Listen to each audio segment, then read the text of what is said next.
Hello beauté de l'univers. Je suis Sarah, je suis love coach et j'aide les femmes à arrêter d'enchaîner les relations amoureuses foireuses. Dans ce podcast, je partagerai avec toi mes expériences, celles de mes clientes, des conseils et des astuces pour créer la vie amoureuse de tes rêves et reprendre le pouvoir sur toutes les sphères de ta vie. Je te donnerai toutes les clés qui te permettront de transformer ta vie amoureuse, mais pas que. Alors installe-toi confortablement et c'est parti pour un tour. Coucou beauté de l'univers, j'espère que tu vas bien, je suis ravie de t'accueillir dans ce nouvel épisode du podcast Tu mérites un amour. Et aujourd'hui on va parler d'un sujet qui peut être parfois assez délicat à aborder, notamment pendant les fêtes. Et oui, parce que au moment où j'enregistre ce podcast, on est à la mi-novembre, les fêtes de fin d'année approchent, Noël approche, les réunions familiales approchent, et avec elles, parfois des discussions sur le statut amoureux des uns et des autres. Et aujourd'hui, je voudrais te partager quelques tips, quelques partages d'expériences pour que tu puisses aborder des sujets, des questions plutôt sur ta vie amoureuse du style « Alors, tu en es où ? Pourquoi tu es encore célibataire à ton âge ? Alors, les enfants, c'est pour quand ? Alors, dis donc, l'horloge, tic-tac ». Je ne sais que trop bien ce que ça peut susciter en soi, en termes d'émotions, en termes sur le fait d'être prise parfois au dépourvu. Donc je voulais partager avec toi ça et te donner un peu le guide pour appréhender très sereinement ces réunions familiales et te préparer justement à dealer avec toutes les questions qu'on peut te poser sur ton célibat. Et pourquoi en fait c'est important d'appréhender ces choses-là ? Parce que ça va te permettre d'arriver très sereinement à ces fêtes de Noël et à ces fêtes de fin d'année pour juste profiter du moment, kiffer avec ta famille, ton entourage, tes amis, tes collègues, whatever. Mais c'est vraiment super important en fait d'être assez préparé entre guillemets à l'avance pour ne pas tomber dans la surprise, dans le choc, pour ne pas justement se laisser happer par toutes les émotions que peut susciter le célibat, si c'est le cas en tout cas, et vraiment appréhender les choses un peu plus sereinement, avec plus de joie, et surtout, encore une fois, kiffer ces fêtes avec ta famille et ton entourage. Alors la première chose qui me semble hyper méga importante quand il s'agit du jugement des autres en ce qui concerne le célibat, c'est déjà de commencer toi à faire le point sur ta situation de célibataire. Quand je dis faire le point, c'est-à-dire que ça va être intéressant d'aller checker, de savoir si checker en toi et d'aller savoir si cette situation de célibataire te pèse. Est-ce que tu la vis bien ? Comment tu la vis au quotidien ? Est-ce que déjà il y a des gens qui te parlent autour de toi de cette situation ? Est-ce que tu as l'impression d'être jugé par rapport à ça ? Est-ce que tu as l'impression d'avoir de la pression, notamment la pression sociale, et notamment parce que tu as dépassé un certain âge ? C'est super important d'aller regarder ça et de te sonder toi par rapport à cette situation et de te demander comment je la vis. Est-ce que j'assume très clairement mon célibat, je kiffe mon célibat et puis je m'en fous un peu de ce que peuvent penser les autres, ou est-ce que au contraire tu peux être amené à être vachement dans l'émotion, être surprise, être triste, être gêné, être choqué si on abordait ce sujet avec toi pendant les fêtes. Déjà, commence à te poser cette question parce que ça te permettra justement d'appréhender la suite avec beaucoup plus de sérénité, beaucoup plus de facilité, beaucoup plus de fluidité. Ensuite, si évidemment pendant les fêtes, ton entourage, tes amis, tes proches ou même tes collègues, parce que souvent il y a des pots de fin d'année qui se font, des déj ou des dîners de fin d'année durant lesquels on échange notre petit cadeau de Noël et durant lesquels on parle un peu de notre situation perso.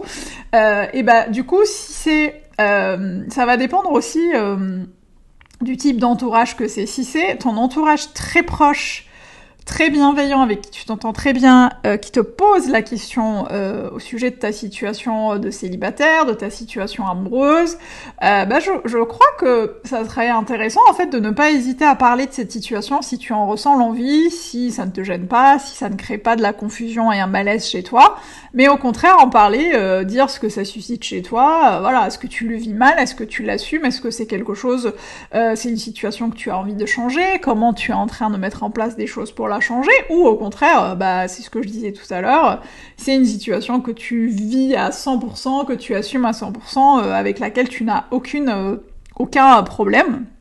Et du coup, ça peut être l'occasion d'échanger avec tes proches, en fait, de leur expliquer un peu comment tu vis, parce que souvent le jugement des autres, il va être beaucoup appuyé en fonction, il va venir en fait, il va se cristalliser en fonction en fait, des croyances des autres, de leur entourage, de leur propre entourage, de leur propre filtre, de leurs croyances, ça je l'ai déjà dit, de leur éducation, de leur religion, whatever, de leur environnement. On est tous conditionnés à avoir un certain nombre de jugements en fonction des sujets qu'on aborde, et du coup ça sera important d'aller checker, d'avoir des vraies conversations pour comprendre justement pourquoi les gens qui te parlent de ta relation amoureuse ou qui te jugent par rapport à ton célibat le font de cette manière-là.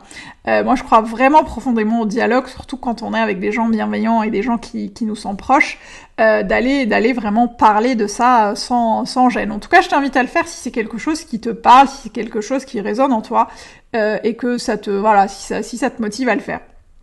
En revanche, si c'est des gens que tu ne connais pas de près, si c'est des gens qui ne sont pas forcément des gens avec qui tu échanges à propos de ce sujet-là, je sais pas, je pense à des collègues, je pense à des connaissances, ou même des gens de ta famille avec qui tu n'es pas forcément proche, là ça va être important déjà de savoir où sont tes limites, de savoir comment tu mets des barrières, pour leur faire comprendre en fait que cette situation te concerne, que leur jugement en fait finalement les regarde, et que ça ne dit absolument rien à propos de toi. La vie des gens, c'est la vie des gens, et souvent, encore une fois, les gens vont te juger en fonction de ce qu'ils pensent être vrai eux-mêmes.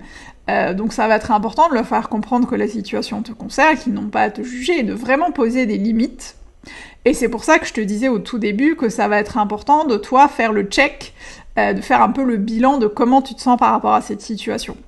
Parce qu'effectivement, si ça te saoule à chaque fois, à chaque Noël ou à chaque fin d'année, qu'on te dise « Bah alors, t'es toujours célibataire ? Bah alors, t'as amené un chéri ou pas ? Bah alors, dis donc, ça file le temps, faudrait que tu nous trouves un petit mari. » Je caricature à peine parce que je reprends des phrases de certaines de mes clientes et certaines femmes de ma communauté.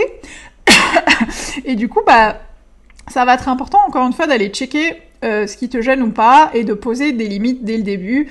Ça peut être aussi des choses que tu poses avec de l'humour, avec légèreté, hein. Il n'y a pas forcément besoin, encore une fois, de se mettre dans l'émotion, parce qu'encore une fois, le jugement des autres les concerne, le jugement des autres leur appartient, et tu peux très bien t'extraire de cette situation aussi en disant j'ai pas envie de parler de ça parce que ça me concerne, c'est ma vie, et finalement en fait elle ne concerne que moi. D'ailleurs j'ai écrit, je te mettrai dans le lien de la description, dans la description du podcast, des liens, des articles que j'ai écrits sur le célibat, sur comment vivre son célibat, notamment après 35 ans, etc., etc. C'est des articles qui vont vraiment te permettre de comprendre, encore une fois, comment le jugement des autres vient s'intégrer petit à petit, parfois dans notre vie, et ne pas forcément avoir l'effet escompté sur le reste. Donc vraiment, c'est important de commencer à poser des limites dans ton entourage, notamment avec des gens que tu ne connais pas, qui ne sont pas forcément proches de toi, pour vraiment éviter que la situation se reproduise tous les ans et que tu sois tout le temps obligé tous les ans de parler de ça. Je t'invite vraiment à le faire si tu le peux, en tout cas si tu en sens l'énergie, avec humour, avec courtoisie, avec légèreté, parce que c'est vraiment ce qui va te permettre de prendre du recul par rapport à la situation.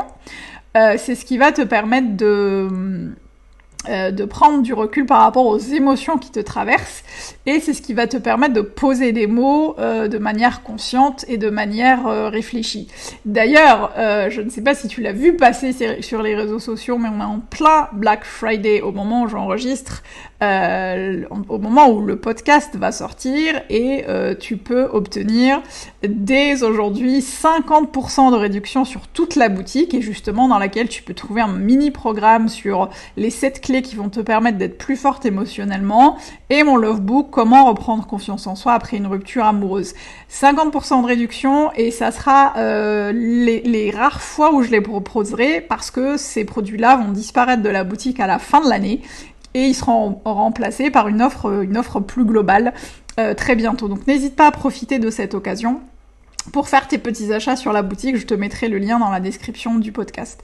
Voilà, donc je récapitule un peu ce qu'on a dit depuis le début. Ce qui va être important pour le sujet du célibat pendant les fêtes, c'est déjà de te préparer à ça en faisant le point sur ta situation de célibataire, en checkant comment tu te sens par rapport à ça, et être vraiment en phase par rapport à ça.